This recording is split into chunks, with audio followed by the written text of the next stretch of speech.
Alhamdulillah allazi an'amana bi ni'matil iman wal islam.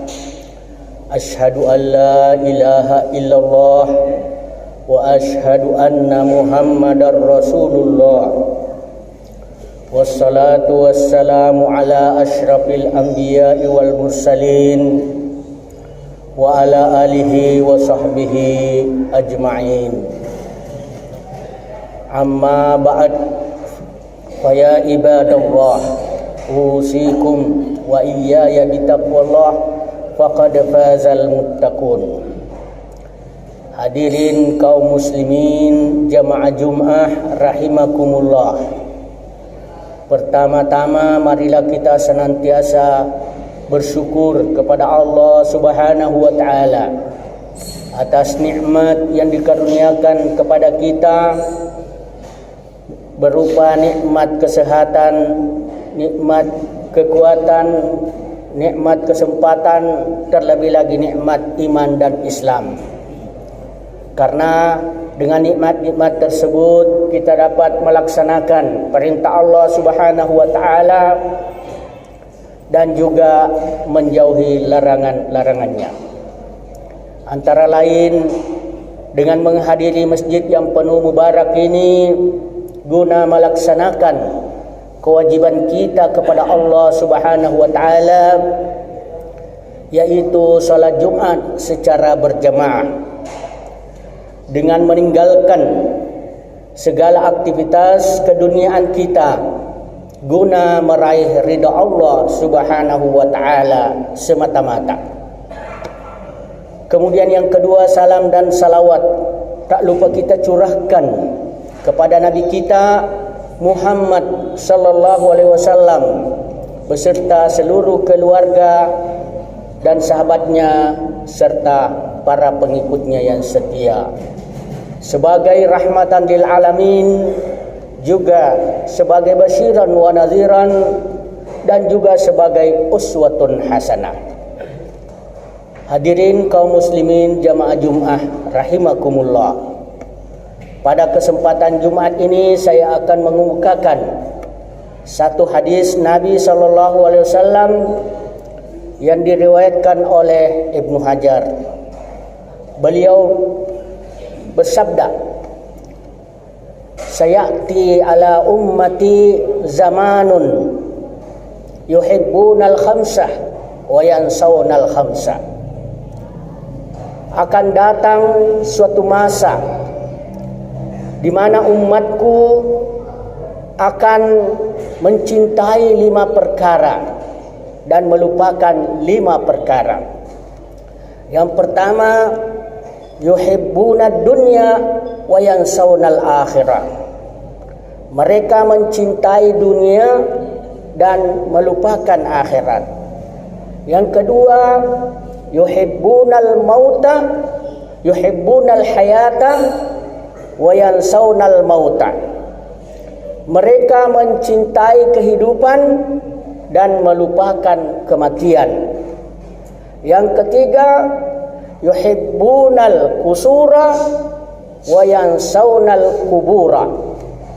Mereka mencintai gedung-gedung dan melupakan kubur. Yang keempat, yuhibbunal mala wa yansawnal hisaba. Mereka mencintai harta dan melupakan hisab, yaitu perhitungan amal di hari kemudian. Dan yang kelima, yang terakhir, yuhibbunal khalqa wa yansawnal khaliqa. Mereka mencintai makhluk dan melupakan penciptanya. Yang pertama, yuhibbunad dunya wa yansawnal akhirah. Pada zaman sekarang ini umat Nabi Muhammad sallallahu alaihi wasallam terlalu mencintai dunia sehingga lupa bahwa setelah dunia ada namanya akhirat. Padahal Allah sudah mengingatkan kita di dalam Al-Quran, Qul ya qaum innamal hadhil hayatud dunya mata'un wa innal akhirata hiya darul qarar. Al-Mu'min ayat 39. Artinya, hai kaumku, ketahuilah bahwa kehidupan dunia ini adalah kesenangan yang sementara. Hiya mata'un. Kul ya qaumi innamal hayatud dunya mata'un wa innal akhirata hiya darul qarar. Dan sesungguhnya kehidupan akhirat itulah kehidupan yang sebenar-benarnya, kehidupan yang abadi, kehidupan yang tidak ada batasnya.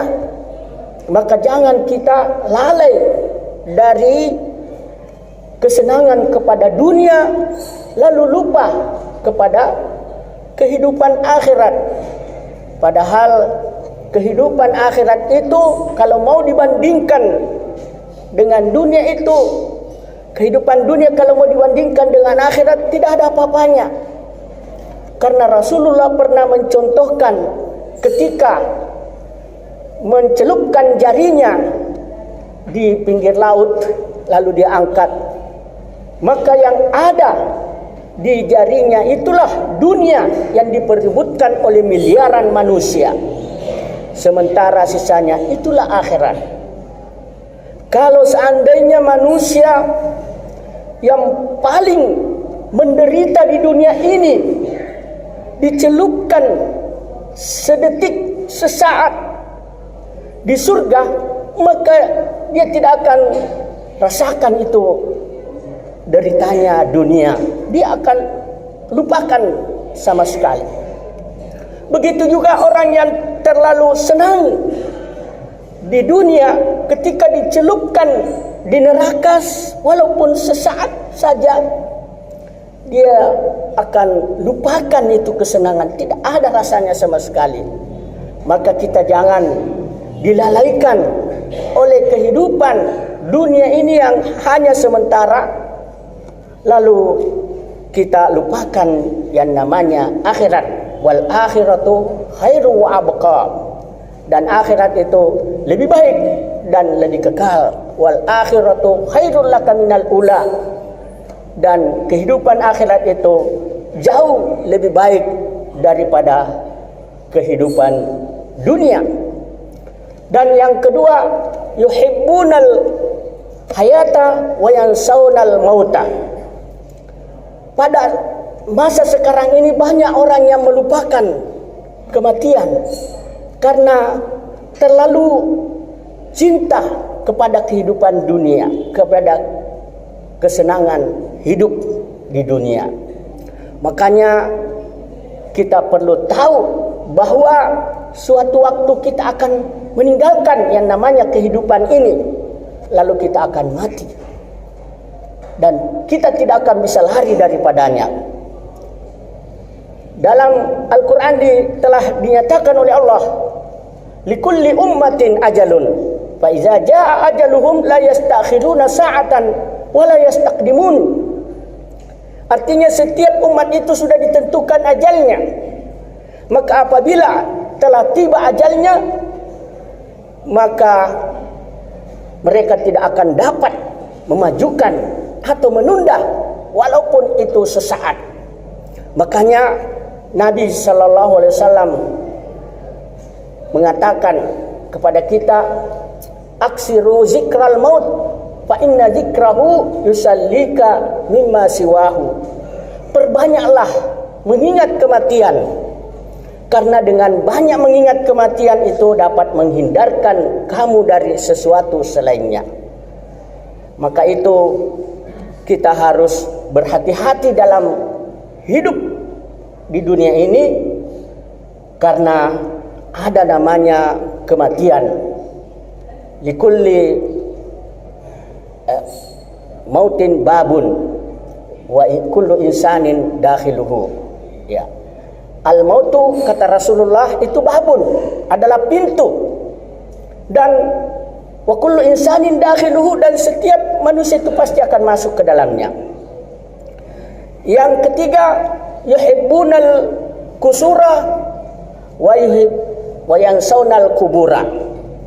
Mereka mencintai gedung-gedung dan melupakan kubur. Nauzubillahi min dzalik. Utsman bin Affan ketika dia melewati kuburan, dia berhenti sejenak, menangis terseduh-seduh. Ditanya, "Kenapa kamu menangis?"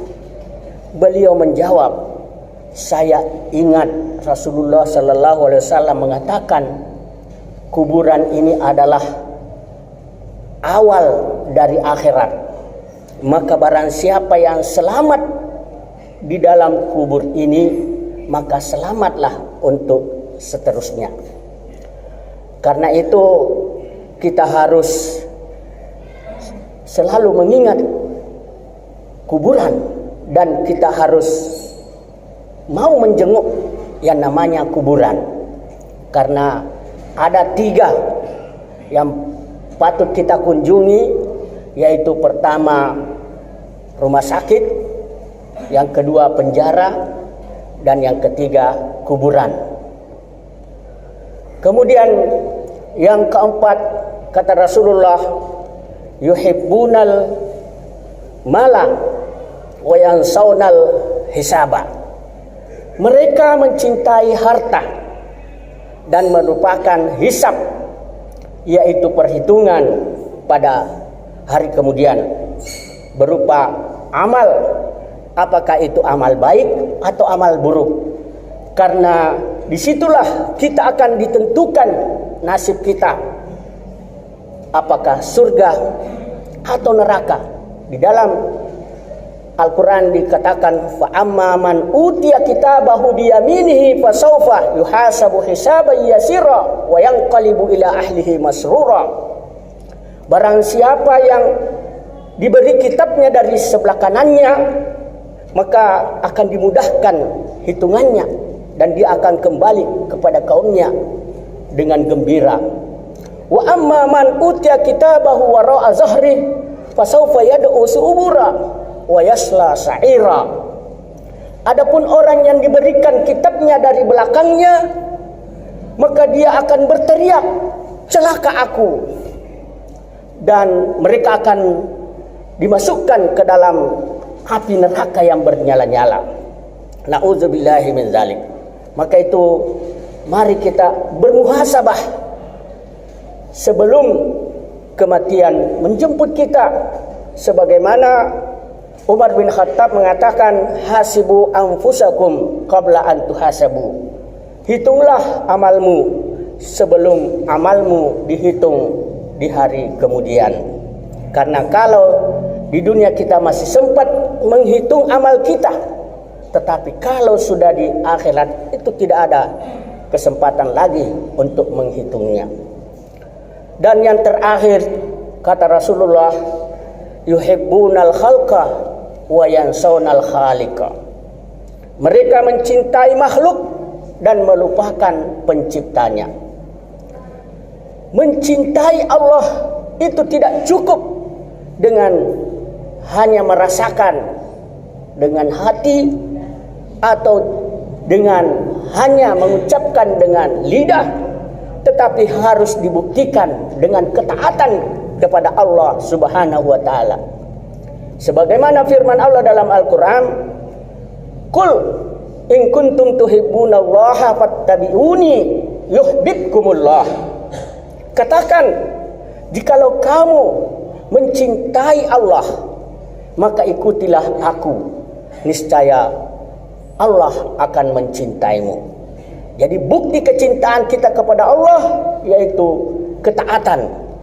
Karena kalau hanya berupa ucapan tetapi tidak diikuti dengan ketaatan, itu adalah kebohongan. Maka itu tidak bisa diandalkan. Maka Rasulullah mengatakan, kalau ada orang yang mengatakan saya ingin masuk surga tapi tidak diikuti dengan amal kebajikan, itu adalah kebohongan. Kalau ada yang mengatakan saya takut masuk neraka tapi dia tidak bisa menjauhi maksiat, maka itu adalah kebohongan. Kalau ada mengatakan saya mencintai Rasulullah sallallahu alaihi wasallam tetapi dia tidak mengikuti sunnahnya, bahkan mengikuti selainnya yaitu berupa bid'ah, maka itu adalah kebohongan. Begitu juga kalau ada seorang pemuda mencintai seorang wanita tetapi tidak dibuktikan dengan mahar, maka itu adalah kebohongan. Demikian apa yang dapat saya sampaikan, mudah-mudahan ada manfaatnya. Kurang lebihnya mohon dimaafkan. Kalau ada yang baik dan benar, itu dari Allah Subhanahu wa taala. Kalau ada yang keliru dan yang salah, itu datangnya dari diri saya pribadi sebagaimana manusia biasa yang tidak luput daripada kesalahan dan kekeliruan, kiranya mohon dimaafkan. Kalau yang baik dan benar itu dari Allah, mari kita amalkan dalam kehidupan kita sehari-hari. Barakallahu li wa lakum fil Qur'anil Karim wa nafa'ani wa iyyakum tilawatahu innahu huwas samiul alim.